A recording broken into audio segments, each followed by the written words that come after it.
Ugly Delicious is a Netflix series with Chef Dave Chang travelling the world, sampling food, and discussing its origins. The show has a number of great scenes throughout it, like when he was making dumplings with the rural grannies in China, or where he has some chicken in Japan and there's this great personal moment where Chang was moved enough to hug the chef and they both ended up in tears. It was such a great and genuine moment. I also really enjoyed the home cooking episode where Dave goes home to have Thanksgiving with his family, and also the barbecue episode was also really enjoyable. Those nice moments and the excellent look and style of the show are about the only things I enjoyed about it though. The show starts with the premise of talking about how not every meal has to be a 10 Michelin star piece of art, but how often simple, straightforward food tastes amazing and has a lot more heart and meaning to it. As the show goes along, it becomes more apparent that it's less a food travel show and more of a socio-political commentary that uses food as the source of its observations. And I'd be okay with that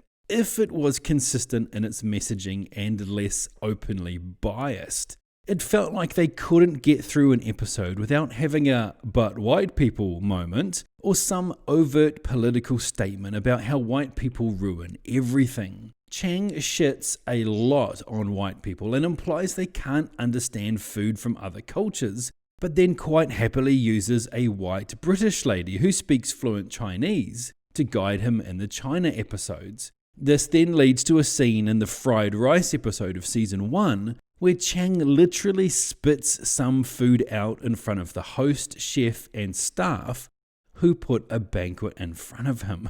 Kind of ironic when not long before he says something along the lines of, "You need to dumb down real Chinese food for white palates." It's also peppered throughout with some real childish takes on subjects. For example, one of the guests, Serena Dai, says in one episode that when she hears people say that they're scared of Indian food or scared of Chinese food, she thinks, what are you scared of? Are you scared of a pork rib or a dumpling? And is it really about the food, or are you just scared of the people? The instant leap to racism being the motivation was mind-boggling.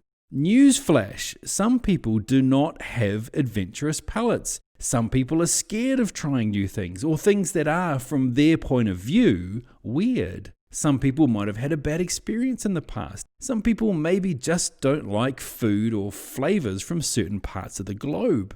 With the son of the owner, Chang says with a smug look on his face when eating a dish with intestines in it, "This tastes like intestines. You're telling me that people order this?" And he just comes off as aloof and elitist. I couldn't believe he said it straight to the guy's face. Shortly after, there's a scene where they're literally sitting in an Indian cafe or restaurant somewhere in America, and it's packed with customers, and they even point out how many non-Indians are in there. It's all over the place and has no consistency to its message. When it's not breakfast, lunch, and dinner, and I suggest you watch that instead.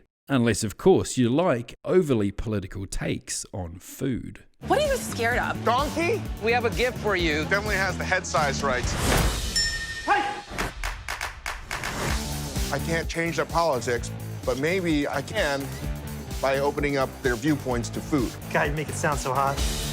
If there's anything you'd like to say to the people at home watching on Netflix, what do you have to say to them? Konnichiwa, bitches.